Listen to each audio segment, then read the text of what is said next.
Welcome you back in this week to the Real Estate Report. We've got some really good information for you. Today is the first day of February 2026. Wow, 1 month has already gone by in 2026.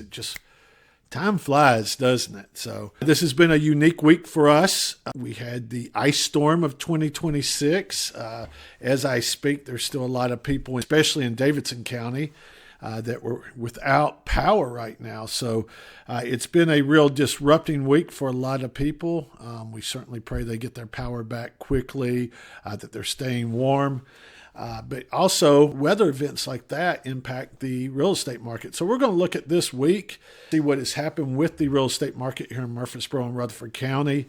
And we won't quite get into a whole lot of month-end information yet. Whenever the month ends on a Friday, it's just really hard on Sunday to really pull all that data together because all the different real estate offices have not updated the MLS completely. So we want to give you complete numbers. But I will tune in to a couple of what I feel like are important monthly numbers here in a minute, and we'll look at that. But let's get started with our normal weekly update here with the Rutherford County real estate market. As you can see, every week we're kind of changing up a little bit what our charts look like and what we're doing. We have this big database from all this information. So here at Turner Victory Team, we have been building this out because we wanted something that is going to benefit not only you, but really something that we can use to help our clients, whether they're buyers or sellers, help them understand the market, help them get clarity about the market, and make good informed decisions, because that's really what's important whenever it comes to real estate or any big purchase or sale.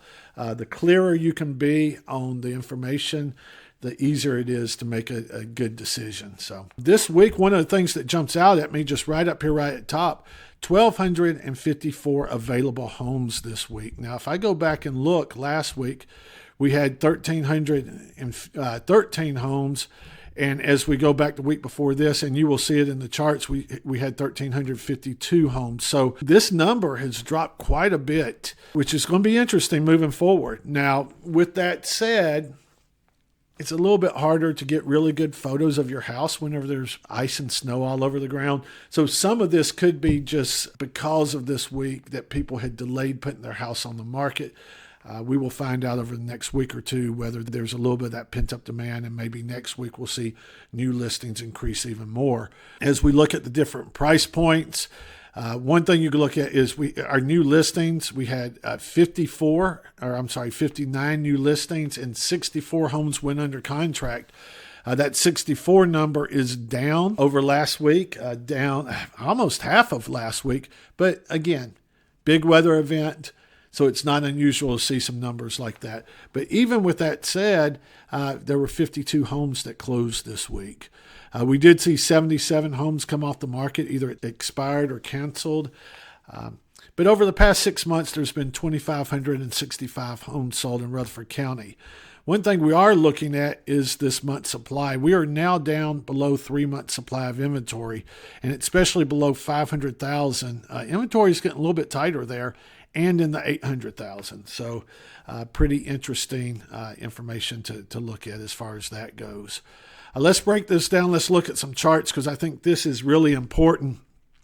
Going back to the active inventory, if you look at towards the end of last year, I think that number right there, I need to double check that number. That may be correct though, 1228. I know we had a big decline right here the last week of the month where people had pulled their house off the market. But we saw a little bit of a growth, but we are seeing this really decline. And I think that's interesting right now, because last year, let's look at these trends, because these are 4-year trends. Let me pull this up where you can see the legend. So 2025 is in the dark blue, 2023 is in the gray, and 2024 is in the blue here. The past 2 years, we have seen inventory actually drop until we get into the spring market, and then it starts picking up. It looks like we were getting back to that trend with this market. Last year, January and February, we did not see many sales, so it was not pulling inventory off the market. It was some of the slowest sales we'd seen in a very long time. So you could see how that inventory built up throughout the year. It does look like, and we've been predicting this, that 2025 is going to follow similar seasonal patterns of 2026 is going to follow similar seasonal patterns that we saw in 23 and 24 versus a real first quarter that was an anomaly. So pretty interesting there. Whenever you're not bringing a lot of homes on the market and quite frankly, pendings are up, you're going to see your month supply start dropping. So we can see this month supply slowly dropping.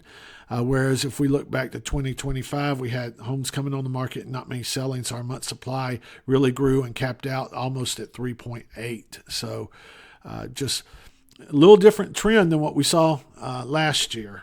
Where we talk about new listings, we noticed this last week, but new listings are quite a bit down over what we had seen the previous couple of years. Even this week, and again, I will call it an anomaly because it was a weather-related week, but we have seen over the past few years where it has dropped off here in the fourth or fifth week of January. Our numbers this year for this week are on pace with what we saw in 2024. So still kind of mimicking that line that we've seen. So I'm not sure whether the inventories, the new listings were affected that much or not based upon what I see in this chart. Where it may affect us is this coming week, depending on how well photographers were able to get out and get photos and things of that nature. I know it was tough, especially early in the week. The pendings, we are down this week quite a bit. Last week, remember, we had 121. This week, we have 64. So down again. I think that's weather related. Last weekend, it was hard for people to go out and look at homes because of the weather. And what you see a lot of times is Saturday and Sunday, or other days, but a lot on Saturday and Sunday, people look at homes, and then Monday and Tuesday and Wednesday, they're negotiating those things out. So we see those pendings. And since they couldn't really look that well last weekend, this number is affected. But even if you look at 2025, though, we're not that far below 88 versus 64. We're not that far below. But let me share this with you. Last year, if I combine all of January, there were 346 pending home sales in January of 2025. So 346. Whenever I look at this year, there's 454. So 108 unit difference, or you could say our pending home sales are up over 31% over this time last year. We've been saying it for quite a while. This market feels different. It looks different. The stats are showing it is different.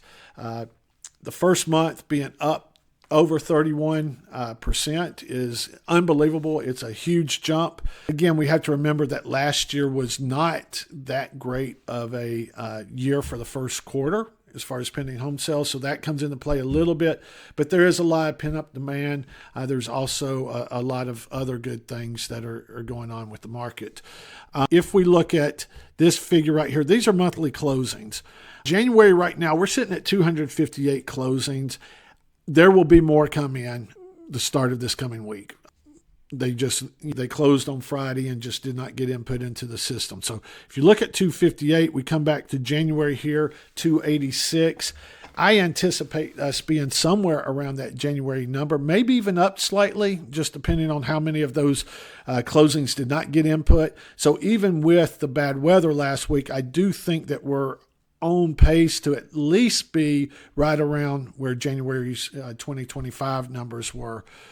In 2024, we were at 343 and 322 in 2023. So still going to be down over 24 and 23, but I do believe our sales will be up. Some of the things that are contributing to that, let's look at some market details. Again, we put our market health score on here at a 48. This takes into account a lot of different things, and I won't go into all the details with that. But we do look at local stuff. We look at hyperlocal stuff. We look at what's going on in demand. We look at what's going on across the nation. So our month supply, right below 3 month supply. Our inventory trends right now, we're calling it stable, but we are seeing a decline in inventory, a slight decline. So that's going to be interesting. You look at the 30-year rate, it was down to 6.06. Last week it was 6.09, or 2 weeks ago, and this past week it was 6.1. So still that rate is holding steady. That's important. Out of all the things going on right now, we're noticing that rate has more indicators of what's going to happen than anything else. The consumer sentiment right now, I think that depends on who you are, but across the nation, it's a 53, which would be considered pessimistic. But our affordability is getting better. Income to price is getting better. So when we say good, it's trending in the right direction. I just read a report today that rents are more affordable now than what they have been since, I think it was 2020. I didn't say they were lower. Please hear what I'm saying. More affordable. So that does mean that rents have come down some and wages have gone up. So those two things combined are making it a little bit easier. And the way they really look at that is they look at how much percentage a renter, how much income, percentage of your income is a renter paying towards rent. And that number has come down a couple of tenths percent. So it's not massive, but it certainly is helping. We've got one client we're working with right now that is going month to month. And because we're in the process of helping them get the house and they don't want to renew a lease. And there's a clause in their lease that whenever they go month to month, that is supposed to increase. And the landlord is not increasing that. My gut feeling, and I don't know this for a fact, is that the landlord sees what's happening with the rental market and knows that they may have to turn around and rent it for less than what these people are paying right now. So they figure they'll keep them at that price instead of them moving out now instead of a month or 2 or 3 months later. So because we are seeing more incentives within the rental market, we are seeing that also within new construction. We've been showing a lot of new construction lately, and builders are giving a lot of incentives there. So if you're interested in some of the things going on there, reach out to us as well. The other thing I want to point out, a couple of things really. The mortgage applications or purchases are staying up. Last week they were 194.1, I believe, and they're 193.3 right now. So definitely really good on the mortgage index. That is showing that buyer demand is going to continue to increase. It goes back to what we were talking about the mortgage rates. We've got good pending right now, even with last week being down a little bit. Still have some good, like I say, momentum there. The combined showing listings, this is, and whenever we say combined, there's two different things we look at this. It's RealTracs and showing time. Probably doesn't mean much unless you're an agent. You'll know what I'm talking about. But the weekly average for just showings across the board, weekly average, there was 3.5 showings per listing for this past month. So that's actually pretty strong. It's a really good indicator between that and the mortgage index, the application index, sorry about that, that buyers are tired of sitting on the sideline and they're coming out. So combine that with inventory going down. Sellers, where are you? We need some sellers right now. It's time to hit the market. If you are thinking about selling your house, let's go. You got buyers out there looking. They don't have all the choices they would like to have. So let's get out there, let's get your home out there, and let's get it sold for you. So reach out to us for that as well. One more thing I want to cover with you. This is more on the level. It's national in Tennessee, but 5 states that saw the most positive net domestic migration. So it means had more people moving in than moving out. Number 1 was North Carolina. Number 2 was Texas. 3 was South Carolina. 4 was Tennessee, with 42,000 more people moving into Tennessee. And this is between July 24 and 25. So this data is 6 or 8 months old, but more people moving in than moving out. Arizona was 5th. States that had the negative were California, New York, Illinois, New Jersey, and Massachusetts. And this map is just an interactive map that shows that. If we look at Tennessee, and one of the things that I found interesting about with Tennessee is, except for 2020, that 42,000 figure is actually lower than any other year. 2019 was a little bit lower, but from after COVID, 2021 and on, the 42,000 is lower than those. So even though it sounds high to us, it actually shows that some of the net migration has changed a little bit. So that's something interesting. Here at South Carolina, they had about 12 out of every 1,000. This is the way they do it. They base it upon a percentage. So what is that, 1.2% maybe, has migrated into South Carolina. Other areas of note, you can see up here in New York, we talked about they're negative 6.9. Idaho up here, 9.8. Interesting, Alaska had quite a bit of a negative also. So as a matter of fact, are they number 2 on the percentages? I believe so. And whenever you look at the percentages, by the way, if I'm not mistaken, there's 1, 2, 3. I think Tennessee, percentage-wise, is 4th on this chart as well. So interesting stuff right there. Market, we've been talking about. The market is very encouraging. We don't want it to take off and just go really crazy because we want to keep that affordability in play. We want to make things more affordable for those that are trying to get into the market. But on the other hand, we do want some movement. We want some of the sellers that have been locked in with their 3% interest rates. We want them to become sellers and move up and help create more inventory for those buyers. Also, if these numbers continue, I would look for builders to start picking up the pace of building, which will bring in some more inventory as well, which will help keep our inventory or help keep our prices stable anyway, because we need to make sure we're bringing in inventory, because if we have a lack of inventory, then it really impacts prices. So there's a lot of stuff that goes into all this. It's not just one thing or another.